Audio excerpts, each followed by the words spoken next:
যে week long computer training program, এই program আয়োজনের জন্য আমাদের কলেজের পক্ষ থেকে তাদের ধন্যবাদ জানাচ্ছি। আর তোমরা জানো যে আধুনিক যুগে টিকে থাকতে গেলে আমাদের কম্পিউটার শিক্ষার কোনো বিকল্প নেই। আমাদের সর্বক্ষেত্রে চাকরি বাকরি অবসর সব ক্ষেত্রেই এখন কম্পিউটারাইজ, কাজেই আমাদেরকে কম্পিউটার শিক্ষার কোনো বিকল্প নেই। চাকরি বাকরির ক্ষেত্রে এখন প্রথমে যে জিনিসটা দেখা হয় যে তার কম্পিউটারে প্রফিসিয়েন্স আছে। আর আমাদের প্রাতিষ্ঠানিক ক্ষেত্রে আমাদের শিক্ষকদের ক্ষেত্রে যারা সমাগত চায় তাদেরকে অবশ্যই কম্পিউটার এবং কন্টেন্টের জ্ঞান আমাদের থাকবে।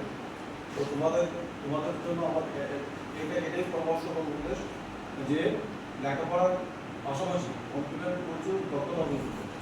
আর তোমরা জানো যে ফ্রিল্যান্সিং এখন হচ্ছে ছেলেমেয়েদের টাকা ইনকামের বেকারত্ব প্রচন্ড একটা বড় মাধ্যম। এই কম্পিউটার দক্ষতা থাকলে এর মধ্যে ফ্রিল্যান্সিং করা হবে। তো তোমরা কম্পিউটার দক্ষতা অর্জন করে ফ্রিল্যান্সিং করবা এবং কম্পিউটার বিভিন্ন বিশেষ করে যে মাইক্রোসফট ওয়ার্ড, এক্সেল এবং যে পাওয়ার পয়েন্ট, এখানে প্রচুর দক্ষতা থাকলে তোমরা অনেক সুন্দর সুন্দর ভিডিও কন্টেন্ট তৈরি করতে পারবা, যেটা তোমাদের জীবনকে পাড়ি দেওয়ার জন্য যথেষ্ট। তো এটাই তোমরা এটাই এই পরামর্শ তোমাদের সবাইকে দিচ্ছি এবং যুগের যাত্রী সংস্থাকে আবারও ধন্যবাদ জানিয়ে আমি আমার বিশেষ ধন্যবাদ।